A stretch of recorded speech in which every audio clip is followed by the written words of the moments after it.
Texas right now, and the heartbreak that communities experienced after what should have been a celebratory July 4th weekend. Our hearts are with all of Central Texas right now. I think we all woke up this morning with the same thought, that it's truly hard to believe it's been 6 months since one of the worst natural disasters in state's history. And although 6 months have passed, we cannot thank our firefighters and first responders enough for their ongoing bravery and dedication. They are LA's true heroes. On behalf of Mayor Bass, I want to thank Governor Newsom, Supervisor Barger, for every step of the way they have been collaborative and collective in our approach on this recovery. And to Senator Padilla and Congresswoman Chu and Congressman Sherman for always fighting for us in Washington, and to Senate Pro Tem Mike McGuire for always fighting for us in Sacramento. Our recovery effort has been truly an all-hands-on-deck approach at every level of government. And we're here today because 6 months ago, our city was hit by a massive firestorm that brought hurricane-force winds on the heels of months of drought, devastating the Palisades and sweeping through Malibu and Altadena with catastrophic results. And in those early days in January, many wondered how we could possibly come back. But we stand here today after 6 months of resilience, 6 months of neighbors supporting neighbors, 6 months of government, philanthropy, the private sector, community organizations, neighborhood councils, chambers of commerce, and the countless members of the community that have come together to care and nurture one another. They've come together to innovate and push the envelope to deliver what is on track to be the fastest disaster recovery in our state's history, the fastest hazardous materials cleanup in EPA history, and the restoration of utilities in record time. Debris removal that is months ahead of schedule, speeding up the timeline to get families back home. We have forged new partnerships to rebuild key community spaces like the Palisades Rec Center and Palisades Playground, which will reopen later this month. And with more than 640 plan check applications submitted, construction is well underway in the Palisades, and LA is moving beyond the initial emergency response firmly into the rebuilding phase. Make no mistake, the magnitude of the loss here is really earth-shattering. And losing a home is not just about losing property or a physical space. It's about security, it's about belonging, and it's about the memories and keepsakes that families will not get back. It's the place where we as a collective foster community and connection. Our hearts continue to break for every family who lost their home and for those who lost their lives. Through this process, our office has met some of the strongest families and small business owners that we have known over the course of the last few months. And we owe it to them and the rest of Angelenos to continue working around the clock to do everything in our power to rebuild as quickly and safely as possible. It's our sacred duty. Together, we've set the pace, and as you've heard today, we will continue collaborating at all levels of government until our communities are rebuilt stronger and better than they were before. The City of Los Angeles is ready for this moment, and we are LA Strong. Thank you, everyone, and I'd like to take a moment to welcome Senator Padilla up here to the stage. Thank you.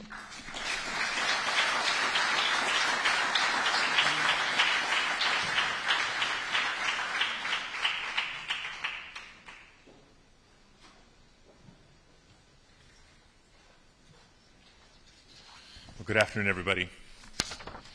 I agree. It's hard to believe it's been 6 months. Los Angeles has been through a lot. Our country's been through a lot. Our communities are going through a lot. But if the teamwork of this year to date is any indicator, I know we'll continue to get through. We're going to get through, and we'll be stronger and more resilient than ever in so many ways. You hear a lot of thank yous today, and it is indicative of the partnerships that have really risen to the occasion, not just federal, state, and local agencies and all the expertise at the federal level from FEMA and the Army Corps of Engineers and EPA and others that I'll talk about here in a minute, but so many state departments and agencies, county departments and agencies, city departments and agencies, and yes, even elected officials. I think a lot of times constituents can be a little cynical when they witness a lot of finger pointing on TV and nowadays through social media. But that's not what you have right now. You have embracing and people truly working together. And so in that spirit, I too want to thank the leadership, the tirelessness of Governor Gavin Newsom.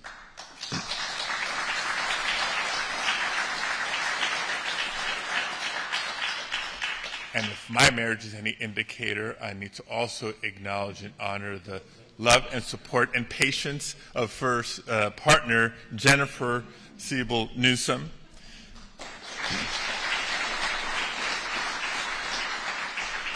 Our county supervisors, our mayors, not just Mayor Bass, Mayor Gordo, so many others, like I said, the true professionals in government, proud public servants at all levels. I know many, especially at the federal level, who feel a little bit under the gun in the political climate that we're in, but are nonetheless stepping up to do the job with the professionalism that the American people deserve. Thank you, all of you. And I too want to take a moment to acknowledge what's going on in Texas right now. I think our hearts go out as Californians to the people in Texas who have suffered so much this last weekend. Those who have lost loved ones because of the flash floods, and those that are just so anxious, waiting to account for missing friends and family. It is an absolute reminder that Mother Nature does not discriminate.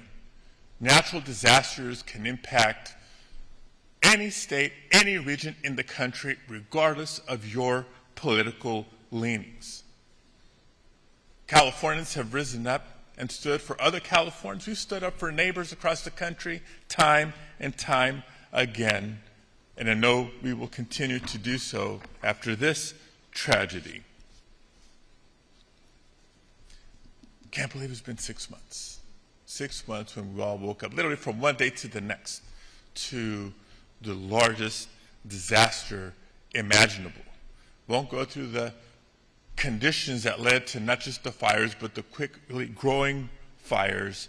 In talking to my colleagues in the course of the last 6 months, jaws literally drop in the halls of Congress when I describe the scale of the impact, not just the intensity, because you see the intensity of it from the images that we've all seen repeatedly over the last 6 months. But when I described to my colleagues that, yes, this was more than 3 times the size of Manhattan that was burned, it is truly unprecedented.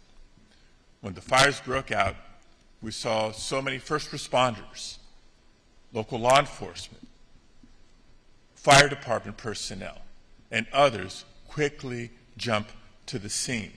And through mutual aid, so many from throughout the state and throughout the country come to the aid of Southern California. I don't know if we'll ever be able to quantify how many lives were saved as a result, how many properties were saved as a result. And so 6 months later, we continue to say thank you, thank you, thank you. Again, an acknowledgement of the federal departments and agencies from FEMA to the Army Corps of Engineers and EPA for the record cleanup and recovery and assistance that the governor mentioned earlier. We're proud of the response and recognize that there's still a very long road ahead for so many families and for so many communities. And it's because of the importance of the recovery, the importance and the urgency of the need to rebuild, that I have to call out what else is happening. You see, because we're entering the next peak fire season. Fire season is not year-round in California, but peak fire season is just beginning. These fires took place in wintertime, not in the hot, dry months of summer. So our National Guard's troops have been taken away from critical preparation activity for the next peak wildfire season to do other work, 150, I understand, are coming back. We need them all to come back because they have important mission work to do.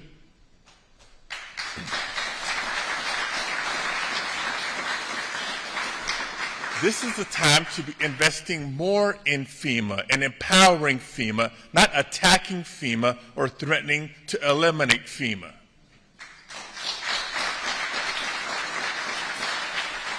Because the people of Texas are relying on FEMA. As we speak, we've come to appreciate FEMA even more. Again, no region of the country is immune.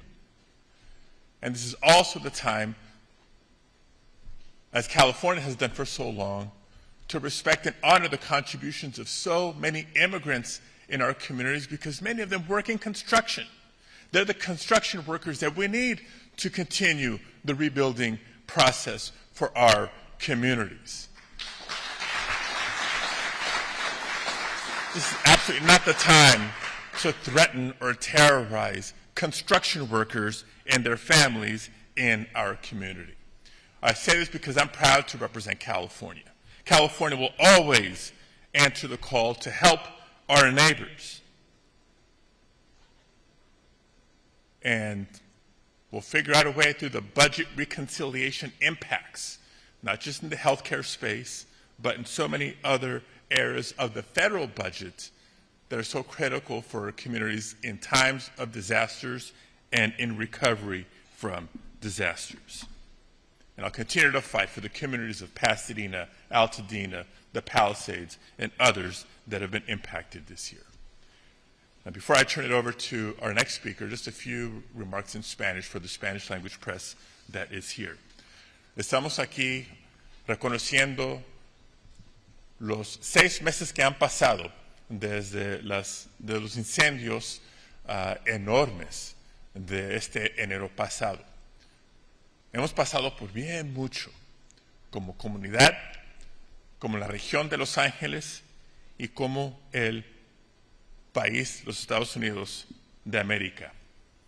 Pero el progreso en reconstruyendo, preparando nuestras comunidades para reconstruir ha sido posible por la colaboración de tantos niveles del gobierno, tantos oficiales y tantos departamentos y agencias que saben que el compromiso número 1 es a los residentes de nuestras comunidades. Tenemos un largo camino todavía enfrente de nosotros, pero siguiendo unidos vamos a tomar esos pasos y a reconstruir no solo nuestros hogares, no solo nuestros vecindarios, pero nuestras vidas. Reconocemos el sufrimiento que está ocurriendo ahorita en el estado de Texas y los apoyaremos como sea posible. Pero reconocemos ese desastre, los desastres de enero aquí en California y otros en otras regiones del país, para recordarnos la importancia de invertir más en los departamentos y agencias que vienen a ayudarnos en momentos de desastre, no tratar de recortar los fondos como esta administración ha proponido y lo está haciendo. Es tiempo de invertir más y apoderar los profesionales del gobierno federal y estatal y local, porque bien entienden los residentes de Texas en este momento y otras regiones del país en sus momentos de crisis. Yo seguiré comprometido a asegurar los recursos necesarios vienen a nuestra comunidad para seguir no solo reconstruyendo, pero recuperando como comunidad. And with that, I want to introduce another fearless and tireless champion for this region, one of our main partners and leaders in the House of Representatives, someone who's celebrating a birthday as well, I understand, Congressmember Judy Chu.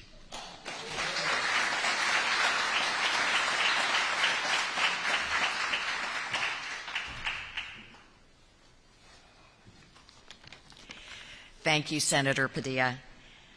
And thank you, Governor Newsom, for bringing us together today and for your incredibly strong and unwavering leadership over the last 6 months. The night of January 7th was one of the darkest moments our communities have ever faced. In my district, which includes Altadena and Pasadena, the Eaton fire destroyed nearly 9,500 structures, displaced over 20,000 people, and claimed the lives of 18 of our neighbors. But in that time of immense fear and uncertainty, we saw our communities come together like never before. Heroic first responders risked their lives to protect ours.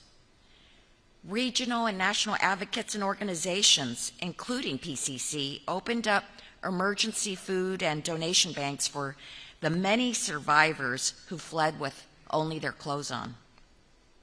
And the brave survivors of this wildfire showed their incredible resiliency. I heard from so many people who, despite having their own home burned down, helped their neighbors through the most trying of times. And I was so grateful for the response of our federal agencies, from the SBA Disaster Assistance Program to EPA to our U.S. Army Corps of Engineers, and of course FEMA, which has been nothing short of life-saving. Since January, FEMA has delivered more than $140 million in direct federal aid to the survivors of the Eaton and Palisades fire. Thousands have received temporary housing and other life-saving services, but I'm continuing to push FEMA to use every tool available, including the direct lease program, to make to make sure that every survivor has a roof over their head as they continue to rebuild their lives. But while our communities are still picking up the pieces, President Trump has threatened to eliminate FEMA entirely, slash funding for local firefighters and emergency responders, and withhold federal aid from California. And this is why I have to say right this minute, wildfires have no political affiliation. Disaster recovery should never be used as leverage, whether the disaster is in California, North Carolina, or Texas. I certainly will not stop fighting in Congress to fulfill Governor Newsom's request and pass a $40 billion supplemental disaster package with no strings attached.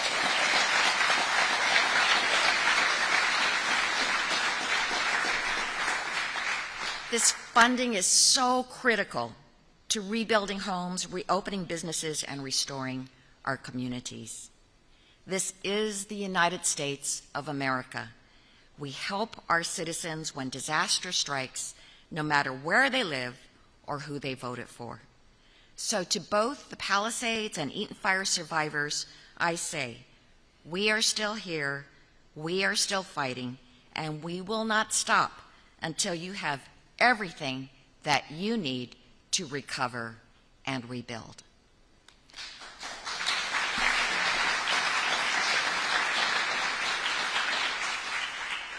So thank you, and now I have the pleasure of introducing my amazing partner in our fire recovery efforts, Congressmember Brad Sherman.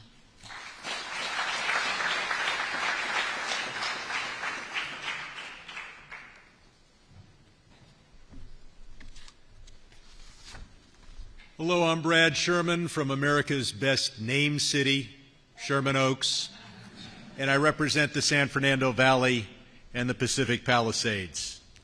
I first want to acknowledge two disasters that are on our minds right now. The first are the terrible floods that afflicted Texas, and the second is the man-made disaster occurring right now in MacArthur Park. Governor, thank you so much for all you've done, starting by pre-positioning firefighting resources in Southern California before the first spark.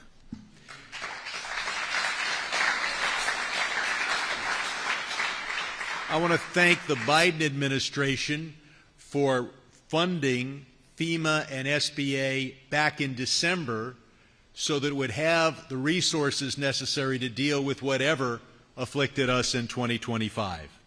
And as a result of that and Biden declaring this a federal disaster area, the federal government has been able to do a fair amount. 11,000 loans totaling $3 billion at roughly 3% interest. 35,000 households receiving assistance grants totaling $150 million. $2.5 billion for debris removal, so that at least is a cost that homeowners do not have to face. And $7 billion to reimburse state and local government for firefighting and to rebuild public infrastructure. But frankly, that isn't enough to deal with the uninsured, particular businesses, but particularly homeowners. And that is why we have got to do far more. Now, President Trump came to the Palisades just hours, days after the fires. And I thought he would come out to applaud and thank FEMA, the workers who were doing 12, 15-hour shifts. Instead, he proposed abolishing FEMA, a bad idea. And then he put forward the idea that we would hold hostage the victims of the LA fires until California changed unrelated laws. Never has that happened in history, and never would Alex or Judy and I think of voting against hurricane aid because we didn't like the Louisiana abortion laws, though of course we would very much hope that those laws would change. So the basic package, which is provided for in law, is always supplemented when you have a major disaster. And AccuWeather values this disaster in terms of its economic cost at $250 billion, making it one of the largest disasters, perhaps the largest disaster in American history, certainly the largest fire disaster in American history. Yet individual homeowners are eligible to get grants of $87,000. That's good, but if you're uninsured or underinsured, it's certainly not enough to rebuild. That is why Alex and Judy and I and the entire delegation support the governor's $40 billion package, and we've got to get it passed, perhaps as a supplemental that also includes the Texas disaster and other disasters that we have faced. And I couldn't have, well, I do want to point out that we can assure the country that we're going to build back better. The new building in the Palisades will be subject to the 2008 State Fire Code. That code was so successful in the Paradise Fire that the structures there, majority of them survived if they met that code. But of course the code didn't apply to buildings built before that date. So we are going to rebuild. We are going to have great communities in Altadena and the Pacific Palisades, and we're going to build back better.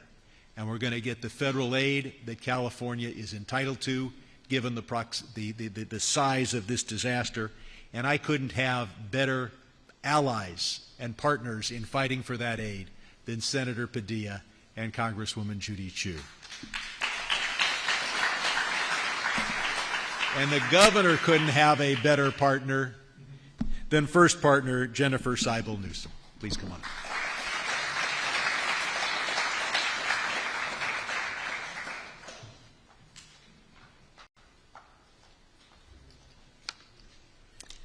Buenos días.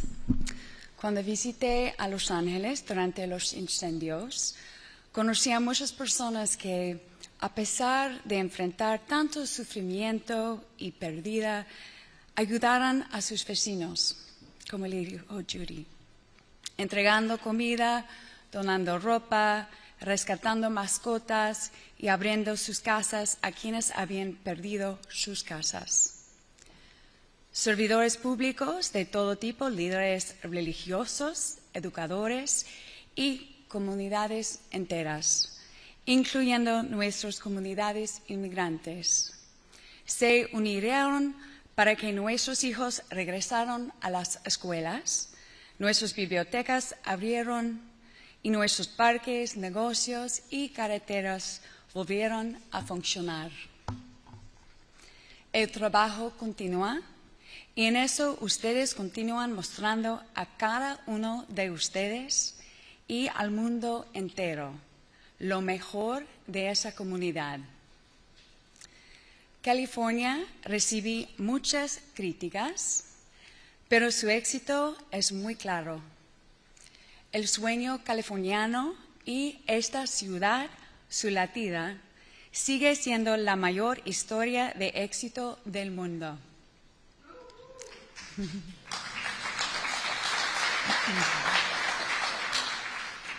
California es todo eso porque apoyamos nuevas ideas y nuevas voces, no a pesar de ellos.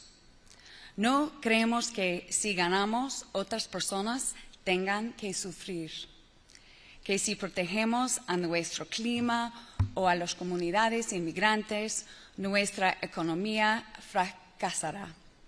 No vemos al mundo ni a nuestros vecinos como enemigos, los vemos como amigos.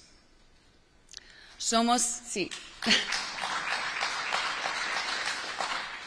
el centro de inclusión, innovación y libertad en todo el mundo y una fuerza cultural y económica, porque nos apoyamos en nuestra creatividad y nuestras diferencias.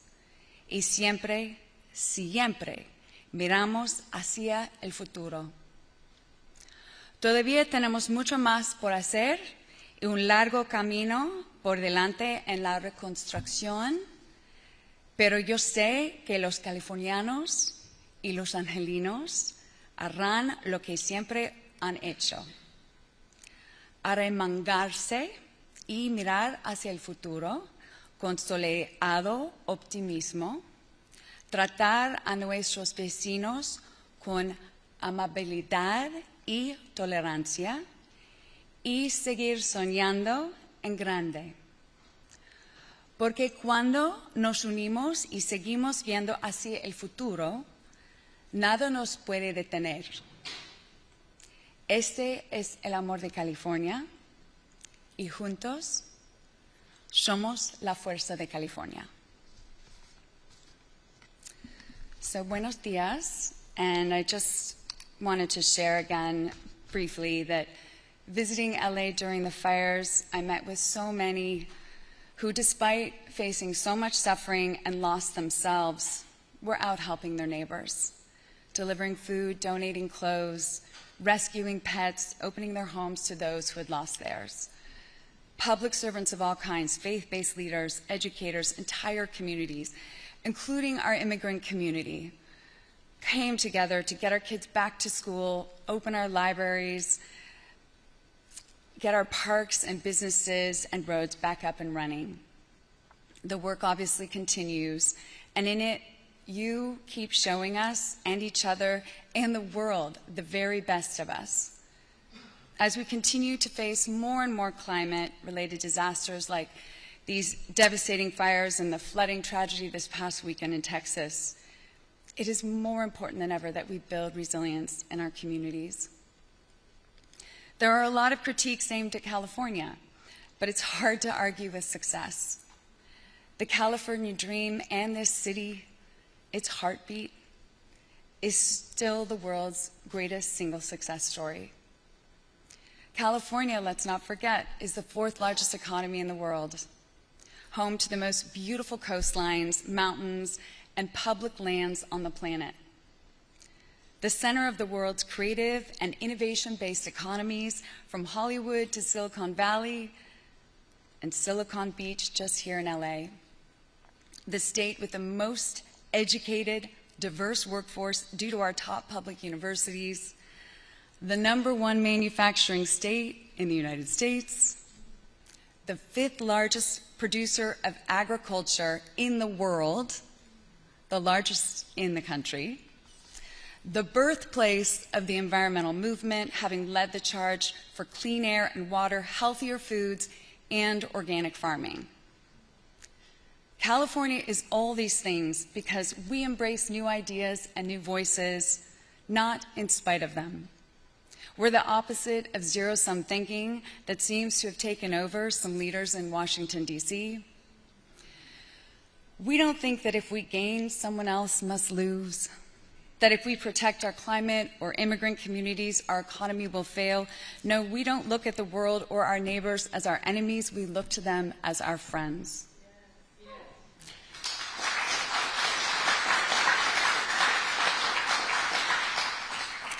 We are a beacon of inclusion, innovation, and freedom around the world, and a cultural and economic powerhouse.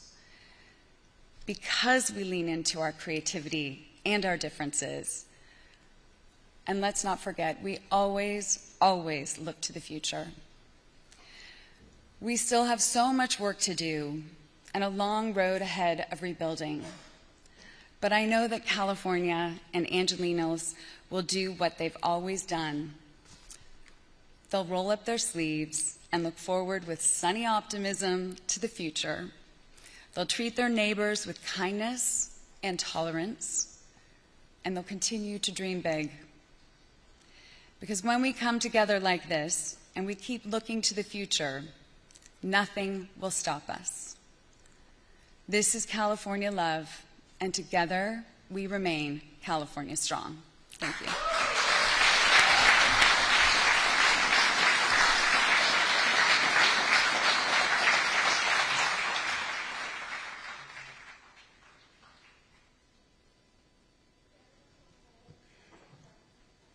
For our guests here in the room, if you could stay near your seats while our friends in the media exit to my right, out this door once they came in. Let's let the cameras get out of the room first.